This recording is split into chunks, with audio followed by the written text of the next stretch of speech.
Chess master beginner to bro தொடருக்கு மீண்டும் உங்களை வரவேற்கிறோம். இன்று நாம் கருப்பு நிற காய்களுக்கு மிகவும் வளைந்து கொடுக்கும் மற்றும் சவாலான தற்காப்பான மாடர்ன் டிஃபென்ஸ் பற்றி பார்க்கப் போகிறோம். மாடர்ன் டிஃபென்ஸ் 1 E4 G6 என்ற நகர்வுடன் தொடங்குகிறது.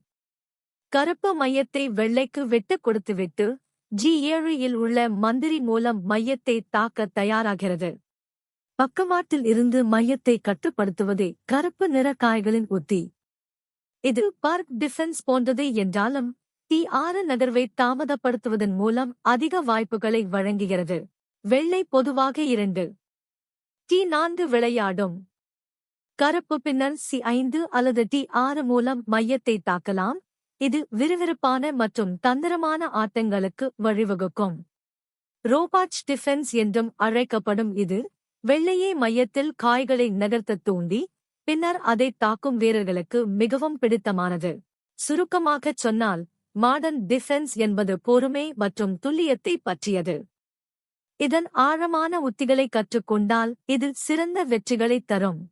மாடர்ன் டிஃபென்ஸை மாஸ்டர் செய்யுங்கள்.